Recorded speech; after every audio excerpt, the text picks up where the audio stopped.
This is Task 1, Research and Culture, and we are Group 5. So they want us to conduct an ethnographic investigation into the use of technology in elementary buildings. To remember that we should cover the theory, concepts, we should explain how we have applied the method, what we found, and what we learned and experienced.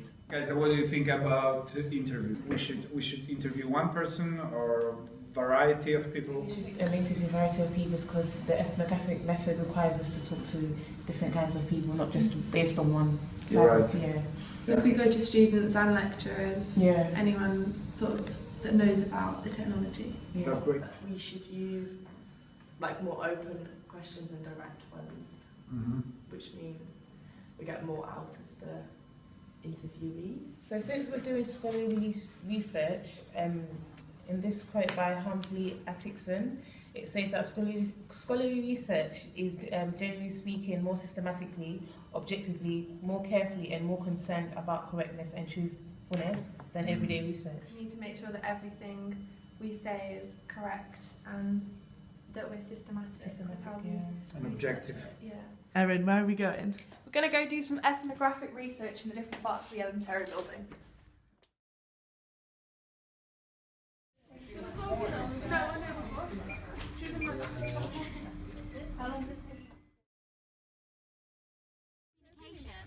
We have the mics. Yeah.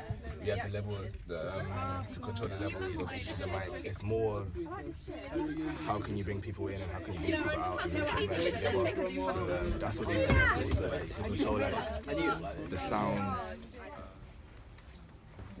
It's open.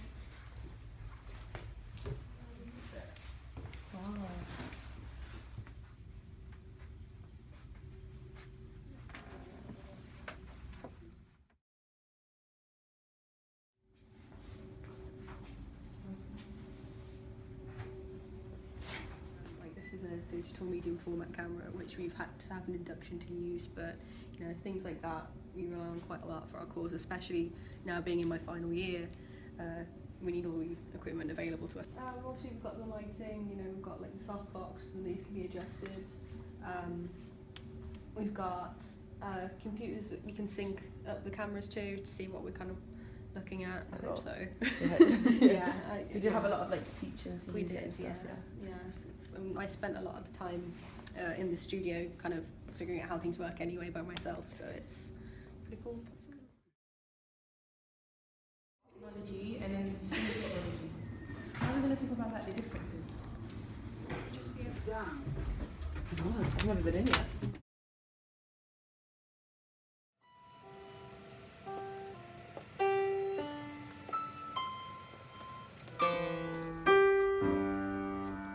Week. Only trying it out in here. On that laptop and stuff. Yeah, of course, you know, media, like, we need search online, and I usually on class, I do the notebook. Yeah, you laptop. use it to take notes and stuff. Yeah, and you know, in our major media communication, we should take videos, film something we need edit. Yeah. And the laptop has a software, Yeah. Are you...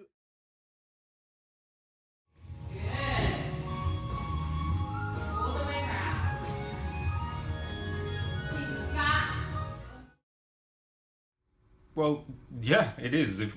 Our jobs rely on laptop computers and mobile phones and cameras and stuff that we hire out from the media loan shop. So, in essence, technology forms probably a very big part of the work that we do. Media and communication students will probably go and use the TV studio at some point for filming projects. The nature of technology is that it's always changing. So there's always something new and there's always something that's going to come along that's going to make things work better or make your life a little bit easier. Okay. So in the elementary building, we found that technology is used on all the floors and in all the different departments. And the way that all of them use their technology varies a lot between each one. We also found that the lecturers and the students both use technology, and they use it for different purposes, because we found that in our interviews with the lecturer and with the students that what they said about how they use their technology is very different. This task is called Research in Space, and we have decided to go to the pub to change the purpose of the space by studying. By doing that, we are going to bring out our laptops and tell everyone to keep quiet. And when that is done, we will be able to gauge their response by how they are reacting to what we are doing. So the way we researched last week is going to be different than this week, because rather than being more of an observer and talking to other people about their experiences, we're going to be more of the objects of our own research, and we engage much engaging more in it. Yeah, I agree. The same goes for the structure, because we don't know what's going to happen. I also think the structure and the planning will be different from last week's zone, because last week's zone we knew where we were going, like we knew the rooms that we were going to, we knew the type of people we were going to interview, like the students and the lecturers, but whereas this week's one I don't think it's going to be like last week's, because it's not really planned. But the most important is that we know the differences and we're ready for them, yeah? So where are we going? We're going now. So we're about to go into the Phoenix. So we've changed our plan, we've had to go to Quids because the Phoenix bastards. If she's going to... It's closed now. We should find some other place then. So third pub lucky, we're going to try Wetherspoons. I don't want to do it. The disagreements we had between ourselves and the staff of the pub, we decided to go out on the street and disrupt this space. But on the way, you can see buildings, which is actually like the first space, according to Edward Soya, because he argues that space have 3 dimensions. So the first dimension, material realities, like this building, for example, or very tall building. Or this tree, for example. Yeah. Or this bin over here, for example. All the material realities, they actually structure the space. We decided to look at an interactive map of Coventry, which shows Earl Street, which is the street that we want to disrupt. According to Edward Sawyer, the second space is the representations and the surroundings of the space. So actually map, like representation of the space is actually the map. So we're really interested in mapping the Coventry, the way it was mapping and the way it is mapping now. Yeah, and in this map you can see all the icons that they've used, which shows a more modern representation of it rather than the historical one we've already looked at. Earl Street in the 70s. This building, which is now the Ellen Terry building, was used in the 70s as a cinema. Earl Street, which is where we did our second task of disrupting a space, was in the 70s used as a high street with lots of independent shops.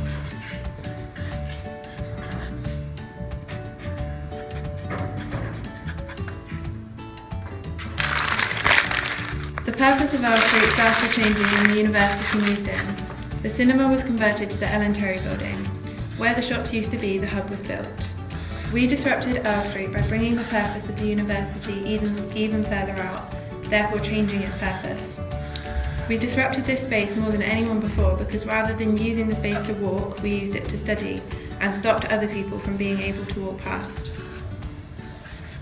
And through research, we found out that people who have been living here for a long time agree with the fact that due to the city becoming a university city, the entire meaning of the city has changed. This is another force that has disrupted the space.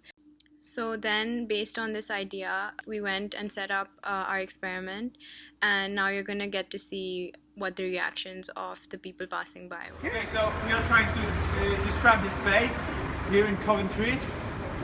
We'll see what's going to happen. So what do you guys think? Is it a good place to study? Yeah, it's great. It's great. I think the same. With this theory, we do face to camera. Yeah. Yeah? That's your... Trying to study. That was the...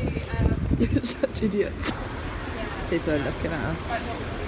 She's very confused at why they're all sat down.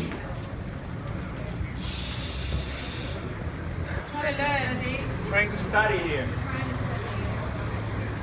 Could you go around? Could you go around, sorry? When I was doing the task with my other group members, I noticed that a lot of people that were approaching us felt a bit intimidated because we were just sitting on the sidewalk where people pass, and people were a bit annoyed at the fact they had to walk around us. So I noticed that a lot of people were a bit annoyed, and I noticed people were staring as well because they were a bit confused about what we were doing. So during the experiment, I noticed that the main reaction from the public was that what we were doing was strange and unusual, and I noticed a lot of people laughing, and especially when I asked a girl to go around one of the poles and told her to be quiet, she like stared at me like, why are you saying that? And she laughed as she was walking up to me. So it was definitely different and disrupting what the public was trying to do of just getting where they needed to go. Generally, they seemed annoyed at the fact that we were bringing the purpose of the university even further out than what they're used to. This week we will be researching on our own experience of engaging with digital media. We want to focus on differences between being student now and being student in the past. As a media student, we are able to use a vlog, which we are going to show to our lecturer. In this vlog, it's going to include lots of different things about how we perceive being a media student.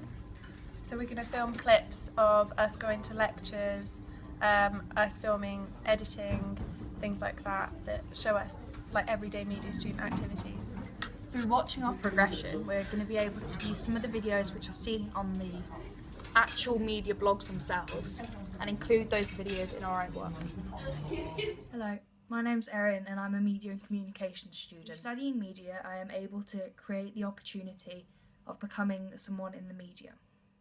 Lectures are new, exciting, challenging, but structured, so it helps me learn on things. Studying media wants you to become part of the media by creating new ideas and releasing your creativity to then decide what you want to do in society.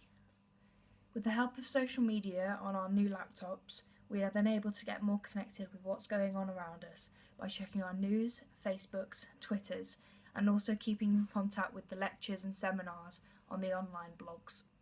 I have lectures twice a week. That then means that I then have 3 days that I'm able to catch up with my coursework in and ask my lecturers any questions that I may have. On our course, there is no exams, it's just coursework. The coursework is structured on one of our blogs that we create every term. Because this is being a media student. So we can make that video better. It's a good idea actually. No. So do you want this bit in? Play it again, yeah. You know, being a media student is different for everyone in my group because, you know, they experience it in a different way depending on what their interests are. I've seen that some people, you know, focus more on the readings as opposed to what the other creative aspects of being a media student are. Even though I have been following up on the readings, I also love the idea of being assessed through blogs. So blog writing is something that's completely new to me. It was the first time that I created a website for myself. So I was not only doing the readings, but I was, you know, reflecting on what my readings were. So I was just writing my reviews on my blogs, and getting into that was a new experience for me. And So I'm reading Gazeta Wyborcza now. Gazeta Wyborcza is my favorite newspaper from Poland. Unfortunately, it's not available here in Coventry. So I read it online. And being a media student, for me it means also to track and compare various media, present events and create reality. I'm reflecting on this, what does that mean to be a media student? I guess for me, being a media student in Britain means to discover new way of doing media. My country media, they are completely different. So I found it really, really interesting. So it's that time of week again. I need to do the readings for Monday. I think I've got about 20 pages to do. It's going to be a while. Looking forward to it. So I've set up my station for doing the reading. I've got my notes in front of me there on the laptop. The book, which I'm on page 3 so far. It's going okay. It's primary research, right? Yeah, because we're researching it ourselves. Yeah. And we're using blogging, so It's something that we're doing rather than secondary research, which is something like we're not someone else is doing. into what other people have done? After doing this task, we've learned that everyone in our group has a different way of learning, and they have learned. For example, I like to print everything out, all my readings. I hate reading from the screen. I always use pen and paper. Yeah, and I think the rest of us are more reliant on technology, and we don't really, use pen and paper and write everything down. We're used to typing everything out. Yes, exactly. So that's one major difference that we found from doing this task. Different generations. Yeah, even our experience with media is different. Yeah. I like to read newspapers. I like to watch classic. Since I like to watch TV on my TV set, classic way, sitting in my living room. I know you guys like to do it online. Yeah. Let's say BBC 3. They just move online or. This is task 4, researching the visual. For this week's behind the scene video, you will analyse a fictional TV programme of your choice, drama or sitcom, to determine whether its representation of diversity can be considered meaningful based on Mary Beltran's criteria. For this task, we chose to choose Friends. So this is Ross' wedding, yeah? Yeah. Yeah. So you can see that the only person of colour is just someone sat in the corner. We're not even sure if he's guest. Yeah, he could be working. Yeah. Which is really strange, yeah, because it looks like Ross, he don't have even one non-white friend. Yeah. And he's living in New York. And he's working at the university, yeah? No white friend. Yeah. Only in one episode. Yeah. But it does have some characters, in some episodes they bring in Hispanic. There's Ross's girlfriend at one point who Joey was interested in as well, and she was black. Okay. Sure, there wasn't really anyone apart from her, except another one of Ross's girlfriends who was Chinese. So so I think it's safe to say that.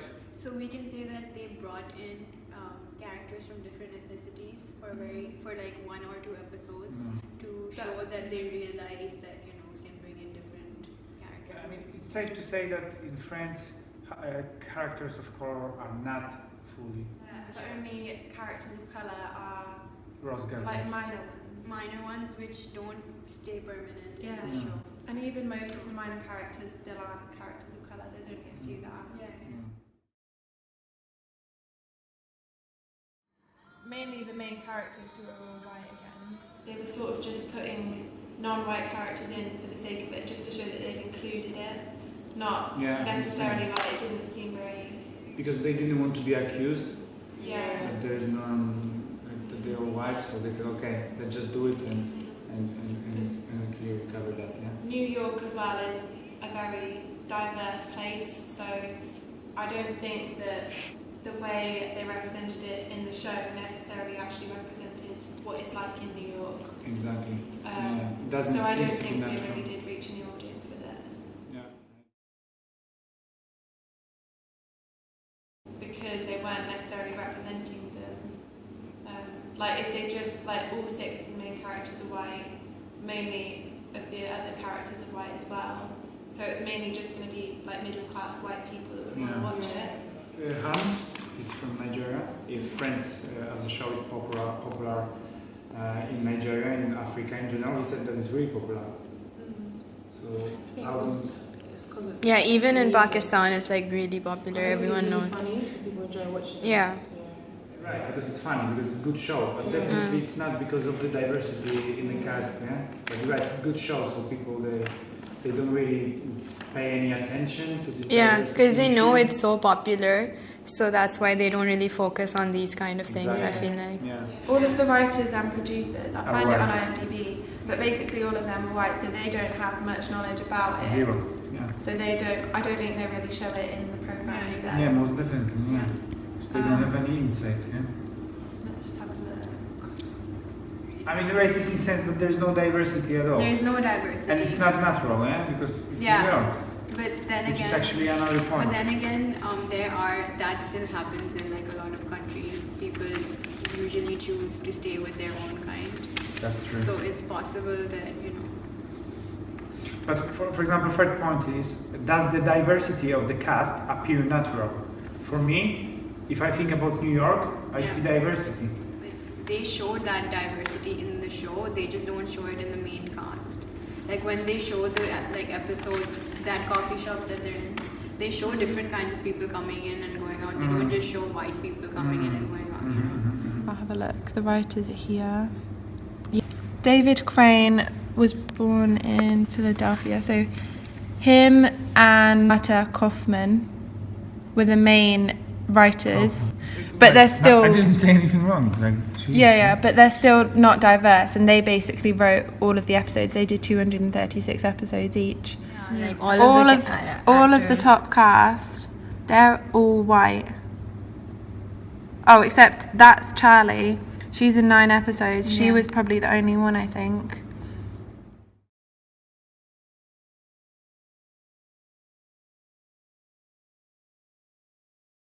So this is task 5, researching people. So do you think we should use focus groups or interviews to interview these people? Interviews, like individual interviews. Because then it would give us more of a one-on-one talk with them, and we could get more information instead of one person saying everything. Yeah, focus groups people. Yeah, it's too risky for us. How to moderate this kind of interview? It would be much better if we use individual interviews. So have you used it to make friends? In my opinion, it's kind of leading question, because you ask them if they actually make friends through social media. I think it is an open question. You're just trying to connect it with what the task is. I don't think there's any other way we can ask them, right? Okay, so let's say we used open question. The first question was open. What about the second one? This is open question, 100%. But from the other side, the question should be, what is your relationship with your friends on social media? Because if you ask them, if you know them in person, it's kind of leading question. They could just kind of be like yes or no, so that might be slightly more closed. But I feel like people will like expand on their answers for it anyway. Yeah, because we want them to talk a little bit more than yes or no. That's why we use Hermanowicz strategies, because like as you guys remember, it was like conversation, which is actually first strategy from Hermanowicz, reading 25 strategies for studying people in bed. She was listening to them, which is second strategy from Hermanowicz. We interviewed people in the entire building mainly because we knew it was the place to find students who use social media platforms. Hello. We're just doing, basically, it's for like our school, our uni work, so we're just asking questions about friendship and about social media and stuff. Yeah, okay? I use social media, I do. Yeah, I do. Of course, Yeah. No, I don't use it to make friends. No? Maybe to stay in contact with friends. Okay, yeah. Yeah, actually, yeah. Yeah? But not Facebook. What have you used? PSN. Any friends? Yeah? Sometimes, maybe on Twitter, like I tweet like strangers, but like not really on like Facebook and stuff. I feel like. Yeah, I'll say 99.9% of them I know, and then like there's a small percentage I don't. Oh God, no! I have like 750 friends. I only talk to like 7 of them. Not really. I haven't met a couple of them, but some I have. Not all of them on Facebook, not all of them on Twitter. No. Some people, like not on Facebook, but on PSN, I've met some people who I haven't actually met in real life. No, never met anyone. Yeah, it's a good way in theory, but it's kind of risky. No.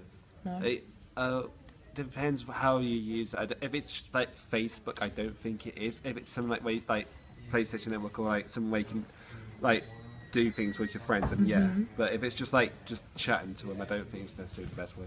Yeah, it is, but one has got to be cautious and very careful about it. Yeah, I see that quite a lot of people do it. Nah, I don't. Not until or YouTube. Nah, I just see them as, I don't know, nosy people that want to see what I'm getting up to. No. I barely have any, but they're just people who like watching what I post and don't really have any contact with them outside, just posting things. Not all of them. Some are just there. No, not really. No? I think they're just people who kind of like subscribe to what you write and stuff like that, rather than like actually like talk to you and stuff like that. Yeah. We went to look for people outside the hub as we knew that people would be going in and out all day. The people that we were aiming to look for were students, maybe media students as well, as they'd know about social media. Inside the hub there is free Wi-Fi that all students can be using. They're our audience as they'd be on social media. We're about to go outside to interview some people and see how they like social media and friendship.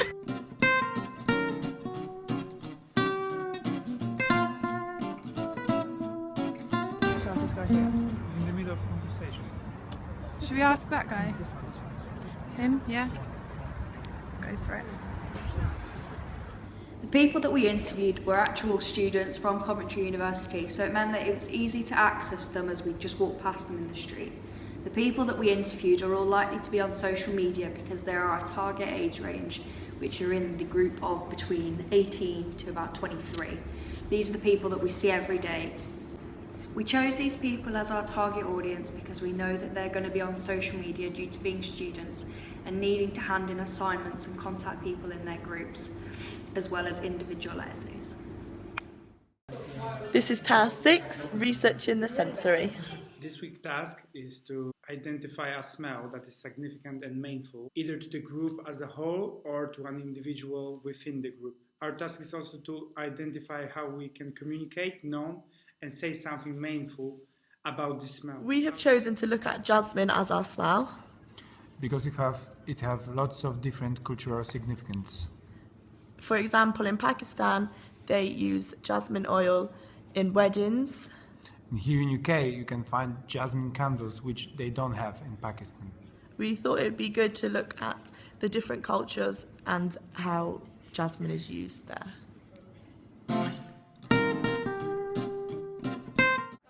Right, Jasmine, so where are we going? Card factory. To try and find... See if there's any jasmine candles.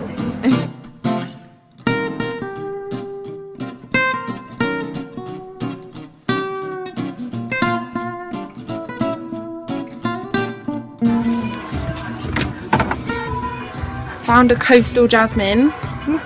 Let's see. What's it smell like? It doesn't really smell of anything. I can't smell anything. No. This was a fail. Fail. Fail candle. Where have we been? Clinton's. They wouldn't let us film in Clinton's, but we managed to find the candle. We've got midnight jasmine. And it's much stronger than the one that we saw at the card factory. So you can tell it's very similar to the jasmine oil that I use. The only thing I can kind of relate it to is when I was younger we had jasmine flowers growing outside my house, which is why my mum called me Jasmine. So I can kind of remember the smell from that a little bit. Jasmine is usually used in different cultures as like aromatherapy. There was a study on mice that people did while using the smell of jasmine. What happened was when they put that smell, the mice actually stopped doing whatever they were doing and they just went in the corner and they just like were lying down, they were just relaxed. Looking in Superdrug. See if we can find any jasmine products. And we can't find anything. So we've found some jasmine hand wash here. Can you smell it? No, I don't think it smells like jasmine. It's completely different than this candle. I have found some Radox Sleep Easy with jasmine in it. Oh. So it's not real jasmine, it's just fake jasmine. Basically, we're doing a research on the jasmine flower, and we found out that in different rituals across the world, they're used in like marriage ceremonies and religious ceremonies and even in festivals. In my country, we use jasmine oil on our hair, on our skin. The smell of jasmine is very prominent in my culture. It's our national flower. We do use it at weddings and other functions. This bottle, it's jasmine hair oil, but you can get different body oils as well. I got this from a store. It was a Pakistani shop. You can't get jasmine oil. We looked for different bottles of jasmine oil, but we couldn't really find jasmine oil being sold. We found scented candles which had jasmine scented oil in them. The smell of that was very different from what the smell of this oil is. This oil is more stronger, the smell. But whenever I smell this, it reminds me of home. When we were thinking of how to represent the smell of jasmine, we all decided that we thought about different colours when we heard the word jasmine. The colour that I thought of as soon as I heard the word jasmine was red. Orange. I think of yellow. I think of the colour purple. For me, it's white.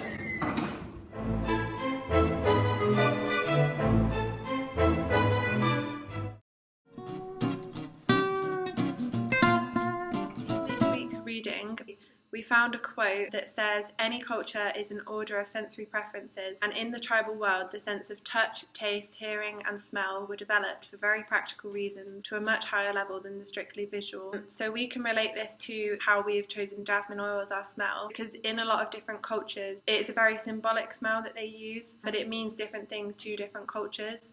For example, in places like Indonesia, jasmine represents femininity, and there's other countries where it represents mothers. So this can show how the meaning of it varies a lot. And in India, they have a practice where they use the jasmine flower as offerings during their worships. So the smell of jasmine is often very strong when you go into temples and shrines. Bourdieu introduced term habitus to explain that the way we understand different smells or tastes depends on how we are brought up. Our learned experience relating to a particular smell. Example, jasmine oil. So the method that we chose was through primary and secondary research. In primary research, we all discussed what the smell of jasmine means to us, and we also went to different shops to see if they were selling jasmine candles. In secondary research, we went online to see the cultural relevance of the smell, and online we found out that the jasmine flower is the national flower of Pakistan and amongst other countries. So it is a very significant smell in different cultures.